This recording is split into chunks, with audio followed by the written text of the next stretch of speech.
오늘 함께 나누실 하나님 말씀 마태복음 9장 9절입니다. 예수께서 그곳을 떠나 지나가시다가 마테라 하는 사람이 세관에 앉아 있는 것을 보시고 이르시되 나를 따르라 하시니 일어나 따르니라. 아멘. 예수님께서 복음을 전파하셨고 많은 사람들이 예수님을 따랐습니다. 어떤 사람은 제자가 되기를 요청을 합니다. 그런데 예수님은 예상 밖으로 그들의 헌신을 쉽게 받지 않으십니다. 그래, 고맙다, 함께 하자, 그렇게 하지 않으셨어요. 까다롭게 서기관이나 또 서기관과 함께 나타났던 또 한 사람, 조건을 걸었던 사람을 거절을 하셨습니다. 이걸 보면 주님의 제자가 되는 건 쉽지 않다는 걸 보여줍니다. 예수님을 따르는 제자가 된다는 것은 따르고 싶다고 해서 되는 게 아니고 또 그 길이 그렇게 간단치 않다는 것을 여기서 보게 됩니다. 아주 멀고 힘들고 험하고 또 많은 대가를 치러야만 하는 그래야만 예수님의 제자가 될 수 있습니다. 그런데요, 오늘 본문은 전혀 다른 반대의 얘기가 나옵니다. 오늘 본문을 보면 예수님의 제자가 되는 일이 아주 쉽고 아주 간단하고 그런 경우를 보여줍니다. 예수께서 그곳을 떠나 지나가시다가 마테라 하는 사람이 세관에 앉아 있는 것을 보셨습니다. 그리고 말씀하셨어요. 나를 따르라. 그랬더니 일어나 따랐다. 그 내용입니다. 우리는 여기서 예수님을 스스로 쫓겠다고 헌신한 사람의 요구는 거절하신 반면에 사람들에게 가장 미움을 받고 존경받지 못하고 마치 죄인 취급받고 있는 그 사회에서 버림받은 이 세리라는 직업을 가진 이 사람에게는 예수님께서 그 사람이 제자가 되겠다고 요청도 하지 않았는데 직접 나를 따르라 이렇게 불러주셨다는 겁니다. 이 참 두 가지가 모순이 됩니다. 그러나 이 말씀 속에서 진정한 소명, 부름의 성경적인 의미와 본질을 보게 됩니다. 이게 아주 중요한 얘기입니다. 우리들에게. 특별히 예수님의 일을 하려고 하는 사람에게 있어서 가장 중요한 출발이 무엇입니까? 소명, 콜링, 부르심이에요. 구약을 보면 예수님께서 인류를 구원하시기 위해서 갈대아 우르에 살고 있던 아브라함을 부르십니다. 직접 부르시고 명령을 하세요. 그래서 하나님은 아브라함을 믿음의 조상으로 만드십니다. 이스라엘 백성이 애굽에서 종살이를 400년 동안 할 동안 하나님은 떨기나무 불꽃 속에서 모세를 부르십니다. 그리고 명령을 하십니다. 여호수아도 그렇습니다. 사람이 부른 거 아닙니다. 하나님이 하신 겁니다. 사무엘, 하나님이 부르십니다. 다윗은 어떻게 된 겁니까? 그가 왕이 되려고 한 적은 한 번도 없어요. 그저 목동이었던 그를 하나님께서 불러주셔서 왕으로 삼아주십니다. 호세아, 아모스, 예레미야, 이사야 다 하나님이 불러주셨고 거기에 대한 응답을 한 것입니다. 이게 구약의 얘기예요. 신약을 한번 생각해 보겠습니다. 예수님에게 12제자가 있는데요.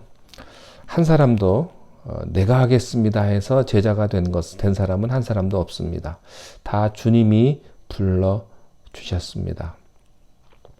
사도 바울도 마찬가지죠. 예수 믿는 사람을 체포하기 위해서 다메섹으로 가는 도중에 하나님은 그에게 나타나셨고 하나님의 음성을 듣고 주의 종이 됩니다. 신구약 성경을 보면 부름받지 않고 하나님의 일을 한 사람은 한 사람도 없습니다. 그러므로 이 부름이라고 하는 것, 소명이라고 하는 것은 하나님의 일을 하는 사람에게는 가장 중요한 시작이 되는 것입니다. 부름이 없으면 소명이 없습니다. 결코 사명은 존재하지 않습니다. 콜링 없이 미션이 없습니다. 여러분들 교회를 나오시죠? 교회를 왜 나오십니까? 하나님이 안 불러주셨다면 어떻게 여러분이 교회를 오시겠습니까? 자기 발로 온 것 같고 친구 따라, 부인 따라 온 것 같지만 그렇지 않습니다. 하나님이 여러분을 불러주셨기 때문에 우리가 교회에 온 거죠. 누가 하나님을 믿습니까? 내가 하나님 믿겠다고 믿어지는 것입니까? 아니죠. 하나님이 우리를 부르시기 때문에 우리가 하나님을 믿게 된 겁니다. 누가 예수를 믿을 수 있습니까? 여러분이 잘나고 똑똑해서 예수 잘 믿는 줄 아십니까? 아닙니다. 예수님이 우리를 초청했기 때문에 우리가 믿게 된 것입니다. 하나님은 우리를 선택하셨습니다. 우리를 초청하셨고 우리를 부르셨어요. 그러나 어떤 사람은 귀가 먹어서 그 부르는 소리를 듣지를 못하고 있습니다. 그러나 하나님은 우리를 부르셨던 것입니다. 부르지 않고 오는 사람은 아무도 없습니다. 불렀기 때문에 온 것입니다. 예수님이 우리를 초청하셨기 때문에 우리가 영접한 것입니다. 자기가 알아서 스스로 영접한 사람은 있을 수가 없습니다. 그러므로 부름이 없으면 소명이 없습니다. 헌신과 희생과 순교는 불가능합니다.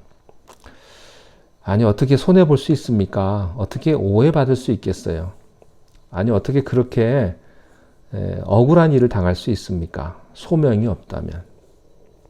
부름이 있기에 순교할 수 있고요. 하나님의 뜻이라고 믿기에 우리는 헌신할 수 있습니다. 모든 신앙생활의 출발은 부름에서부터 시작됩니다.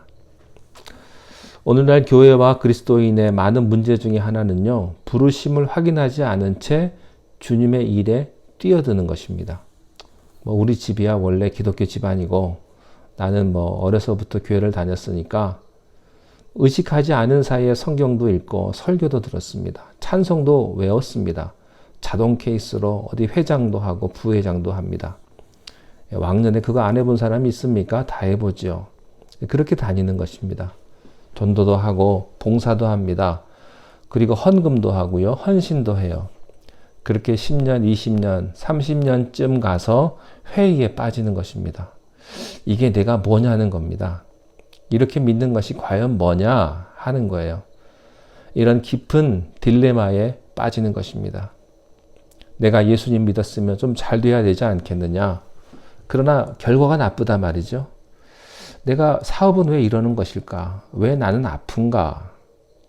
왜 예수님의 나라가 이 꼴인가? 여러 가지 갈등이 생기기 시작을 합니다. 허무함이 나를 사로잡기 시작을 합니다. 왜 그런 줄 아세요? 부름을 확인하지 않았기 때문에. 소명의 문제에 대해서 정확한 인식을 하지 않은 채 마치 구원의 확신 없이 예수님을 믿는 것과 마찬가지로 하나님의 부름에 확신 없이 일을 했기 때문입니다. 여러분, 하나님의 일은요, 하나님의 부름이 없이 일을 하면 깊은 회의에 빠집니다. 인간적인 정열과 젊음과 이런 것으로 일을 합니다. 그러나 부름이 확인되지 않으면요, 곱게 눈 못 감습니다. 이렇게 중요한 것입니다. 정말 하나님이 나를 교회에 불러주셨는지, 정말 하나님의 일을 하라고 사명을 주셨는지를 확인해야 하는 것입니다. 만약에 하나님이 우리를 부르지 않았다면 우리는 주님의 일을 해서는 안 됩니다. 그러나 만약 주님이 우리를 부르셨다면 어떤 악조건과 어려움 속에서도 우리는 생명을 다 바쳐서 우리는 주님의 일을 수행해야 합니다. 그것이 소명입니다. 소명이 분명한 사람은요, 결과가 나쁘다고 해서 절망하지 않습니다. 그 소명을 분명히 이해하고 순종한 것에 의미를 가져요. 그러나 소명이 분명치 않은 사람은요, 수많은 집을 짓고 선교도 하고 많은 사람에게 좋은 일을 아무리 많이 했다 해도 그 사람은 절망과 좌절감에 빠지고 마는 것입니다. 결과는 하나님이 보십니다. 중요합니다. 결과는 내가 보는 게 아니고 하나님이 보십니다. 하나님이 판단하실 겁니다. 그런 의미에서 소명이란 목사나 선교사에게만 필요한 것이 아니라 모든 그리스도인에게 먼저 확인해야 할 중요한 일입니다. 신학교에 가보면요, 많은 사람들이 주의 종이 되겠다고 들어왔는데 신학교 때 갈등이 제일 많습니다. 이 부름에 대한 확신이 분명하지 않기 때문이에요. 그것이 확실한 사람은요, 갈등 안 합니다. 선교사의 갈등은 돈이 없어 못 먹는 갈등도 아니요, 고생하는 갈등도 아니요, 부름에 대한 갈등입니다. 왜냐하면 5년, 10년 지나면 이 문제가 희미해지기 때문에 그런 거예요. 오늘 예수님께서는요, 어떤 사람은 부르셨고 어떤 사람은 받지 않으십니다. 부름에 대해서 예수님의 가르침을 우리가 배워야 할 것입니다. 자, 첫 번째, 예수님의 부르심은 어떤 것인가? 그리고 그 부르심은 어떻게 이루어지는 것인가? 그리고 예수님이 나를 부르셨다면 어떻게 내가 확인할 수 있는가?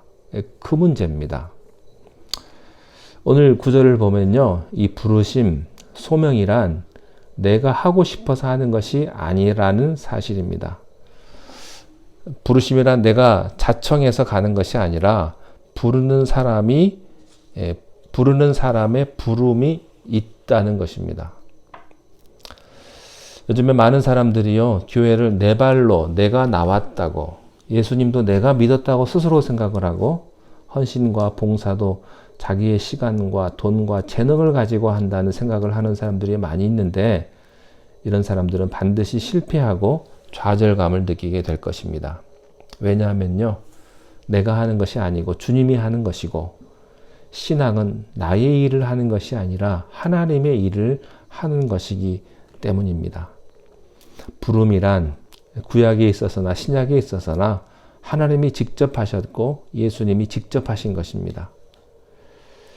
예수님이 한 사람은 받아들였고 한 사람은 거절하셨는데, 그 서기관과 마태의 차이는 뭐예요? 서기관은요, 내가 하겠다고 달려들었고 마태는 부름을 받은 것입니다. 여기에 차이가 있습니다. 여러분, 신앙생활 하실 때 목에 힘주고 신앙생활 하지 않기를 바랍니다. 큰 코 다칩니다. 내가 헌금도 좀 하고 봉사도 좀 하고 내가 좀 교회에 많이 했기 때문에 자만심을 갖게 되면 큰일 납니다. 왜냐하면 우리는 부름받은 죄인이기 때문입니다. 내가 하는 게 아닙니다. 근데요, 한참 하다 보면 내가 하는 것처럼 느껴집니다. 여기에 소명에 또한 갈등이 있게 됩니다. 요한복음 15장 16절에 유명한 말씀이 있죠. 너희가 나를 택한 것이 아니요 내가 너희를 택하여 세웠나니. 우리는 모두 부름받은 죄인입니다. 내가 무엇을 할 수 있는 것이 아닙니다. 사람이요, 내 생애를 내가 끌고 가는 것이 아닙니다. 여러분이 여러분의 생애를 끌고 가보세요. 되나 안 되나? 안 됩니다. 여러분 사업이나 모든 거 다 해보세요. 되나? 안 돼요. 될 것 같지만 안 됩니다. 내 인생을 끌고 가시는 분은 하나님이십니다. 역사를 주관하시는 분도 하나님이시요, 내 모든 계획도 하나님이십니다. 인간이 계획을 세우나 이루시는 이는 하나님이신 것입니다.